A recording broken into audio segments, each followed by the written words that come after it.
Hola, ¿qué tal amigos? ¿Cómo están? Bienvenidos al canal. Vamos a hablar acerca de una película que no ha envejecido nada bien. Casi nadie la recuerda. La recuerda más por la controversia que por lo que aportó al cine, porque claramente no aportó nada a la historia del cine. La recuerda más por la controversia que hubo detrás de su producción y la celebración del Oscar, su premiación como mejor película del año de 1999, que fue bastante controversial porque le ganó a otra película que obviamente estaba muy por encima de ella, pero que detrás de ella hubo las manos de ese productor que se convertiría en el hombre más odiado de Hollywood. Y bueno, hablamos de la película Shakespeare enamorado, Shakespeare in Love. Vamos a hablar acerca de toda la controversia que hubo detrás de la producción de esta película.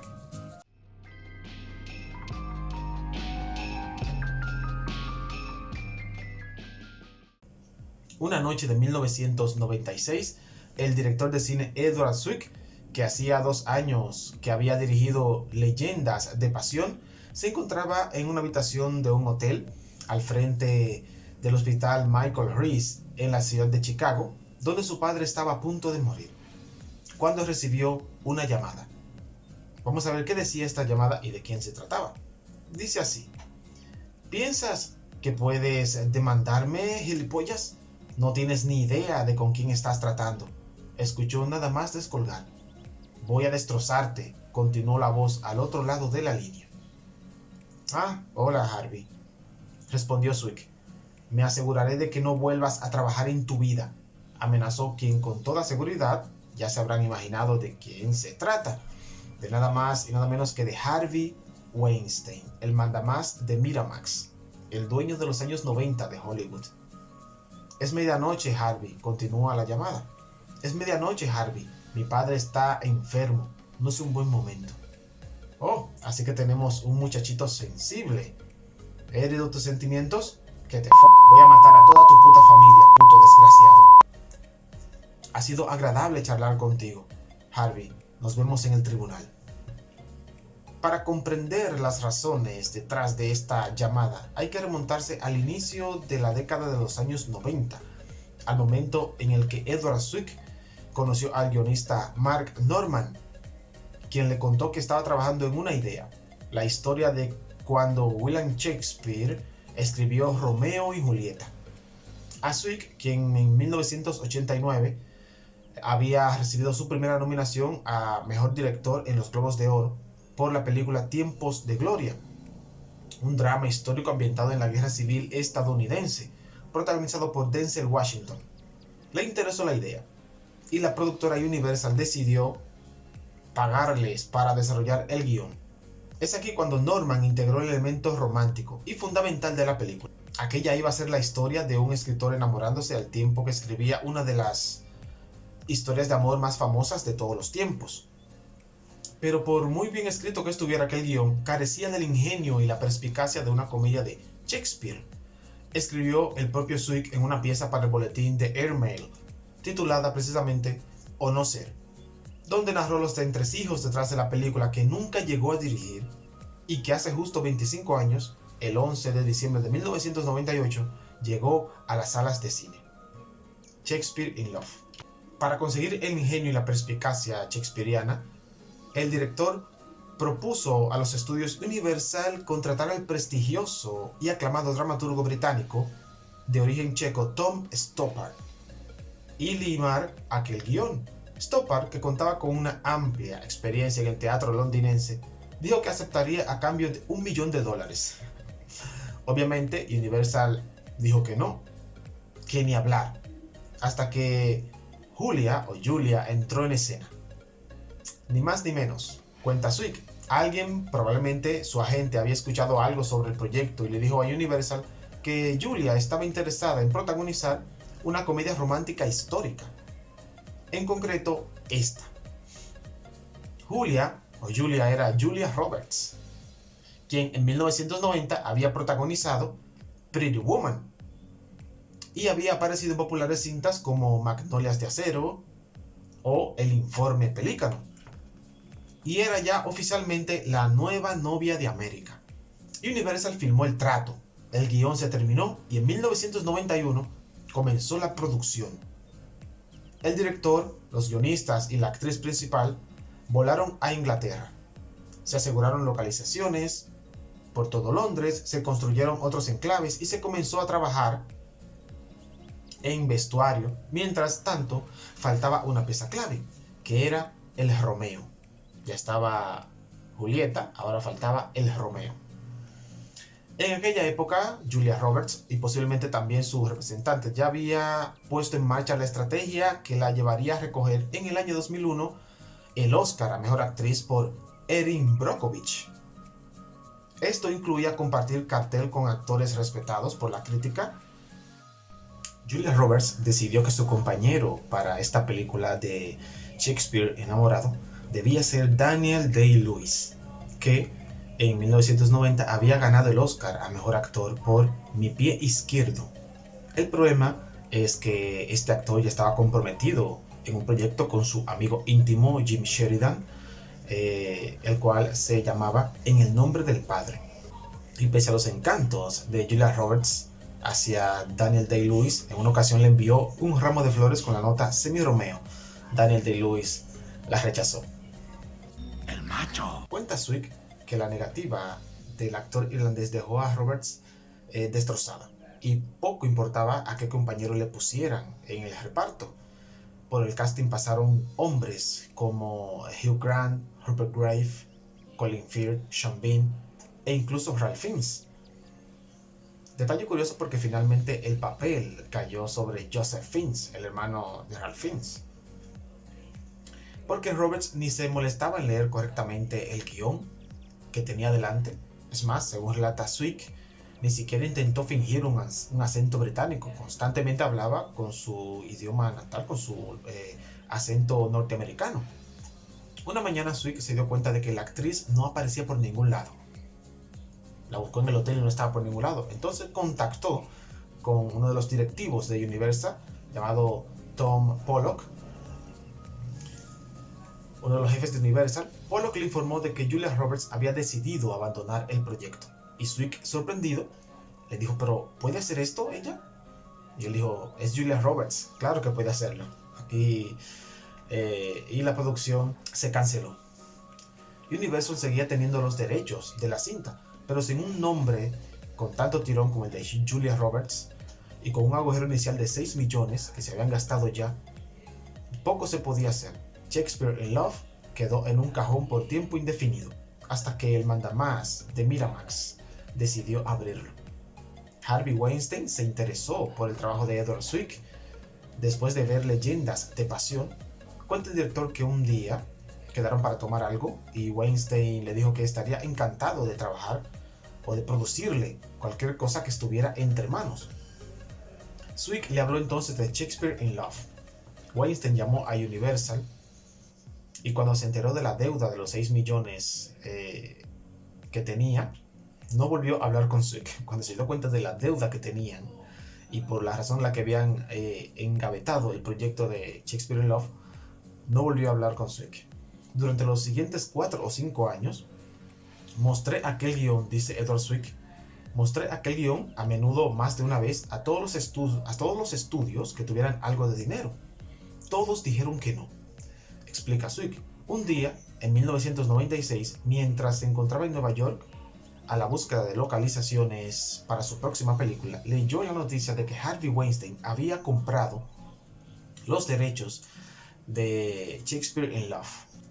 Nadie le informó de aquello, así que Swick se puso en contacto con sus abogados.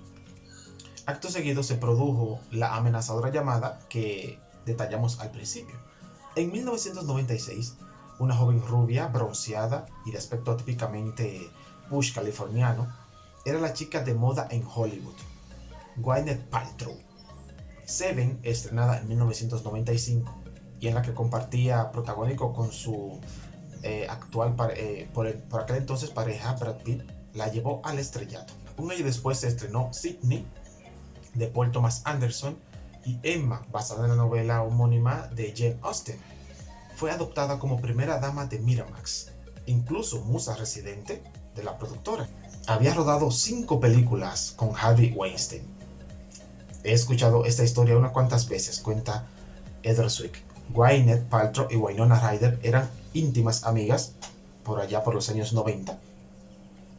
Y cuando Gwyneth estaba pasando unos días con Winona, encontró el guión de Shakespeare in Love y llamó a Harvey y le dijo que quería protagonizar esa historia. Así que le robó el papel a Winona Ryder y desde entonces son enemigas para siempre. Se acabó su amistad por eso. Su amistad se rompió para siempre, pero Gwyneth se convirtió en Viola de Lesseps en la esperada Shakespeare in Love. Y Winona, bueno, quedó enemiga de ella. Edward Zwick no pudo con Weinstein. Era un monstruo en los años 90. Después de recibir amenazas y chantajes por parte del todopoderoso productor, se hizo a un lado, o más bien se conformó con las migajas de aquel pastel. El rodaje coincidía casualmente con la de la película en la que estaba trabajando el director Edward Zwick, Estado de Sitio, una cinta de suspense protagonizada también por Denzel Washington, en compañía de Annette Bening y Bruce Willis. Zwick se enteró más adelante de que aquello fue una estrategia de Weinstein para alejarlo de la dirección de Shakespeare in Love. Entre las muchas cosas que me prometió Harvey estaba incluir mi rol central como productor de la película, además de que mi productora, Bedford Falls Productions, aparecería en los créditos. Bedford Falls Productions aparece, como prometió Harvey Weinstein, en Shakespeare in Love, en concreto sobre la imagen de unas heces de caballo. Así era la maldad de este hombre y el odio que le tenía a Edward Zwick y el desprecio. Shakespeare in Love se estrenó el 11 de diciembre de 1998, dirigida por John Madden. Solo en Estados Unidos recogió $100 millones, en todo el mundo 289. A Miramax solamente le costó 20 milloncitos, así que fue un enorme éxito, recaudando todo este caudal de dinero. Recibió grandes alabanzas por parte de la crítica y fue nominada a 13 premios Oscar, logrando ser la cinta que acumuló más candidaturas ese año. Pero la ceremonia de aquel año estuvo manchada por la controversia.